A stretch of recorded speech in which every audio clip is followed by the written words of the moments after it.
ഹിന്ദു മതത്തിൽ ഓരോ മാസത്തിനും അതിൻ്റെതായ പ്രത്യേകതകളുണ്ട്. മലയാളത്തിൽ മാധവമാസം എന്നുകൂടി അറിയപ്പെടുന്ന വൈശാഖമാസം മഹാവിഷ്ണുവിനെ ആരാധിക്കാൻ ഏറ്റവും അനുയോജ്യമായ മാസമായാണ് അറിയപ്പെടുന്നത്. സ്നാനം, ജപം, ദാനം എന്നിവയാണ് വൈശാഖമാസ ധർമ്മങ്ങളായി പറയപ്പെടുന്നത്. ഹോമം, പുരാണങ്ങളുടെ പാരായണം, സജ്ജന സംസർഗം എന്നിവയും വൈശാഖമാസത്തിൽ പുണ്യകരമായി കരുതപ്പെടുന്നു. ഹിന്ദു പുരാണത്തിൽ പല ദേവകാര്യങ്ങളും സംഭവിച്ച മാസമായാണ് വൈശാഖമാസം അറിയപ്പെടുന്നത്.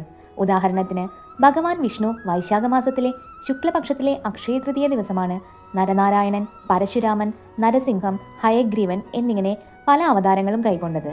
ശുക്ലപക്ഷ നവമിക്കാണ് ലക്ഷ്മി ഭഗവതി ഭൂമിയിൽ സീതയായി അവതരിച്ചത്. ത്രികേതായുഗം ആരംഭിച്ചത് വൈശാഖമാസത്തിലാണ്.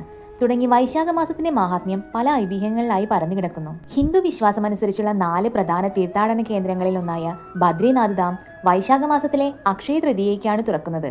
പുരി മഹാക്ഷേത്രത്തിലെ ജഗന്നാഥന്റെ രഥയാത്ര നടക്കുന്നത് വൈശാഖമാസത്തിലെ ശുക്ലപക്ഷ ദ്വിതീയയ്ക്കാണ്. ഗൗതമബുദ്ധന്റെ ജന്മദിനമായ വൈശാഖ പൗർണമി ബുദ്ധപൂർണിമ എന്നും അറിയപ്പെടാറുണ്ട്.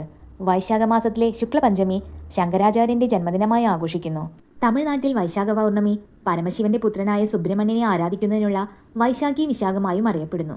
ഈ പുണ്യമാസത്തിൽ മഹാവിഷ്ണു ലക്ഷ്മി ദേവിയോടൊപ്പം ഭൂമിയിൽ ഭക്തരുടെ ഭവനങ്ങൾ സന്ദർശിക്കുമെന്ന് വിശ്വസിക്കപ്പെടുന്നു.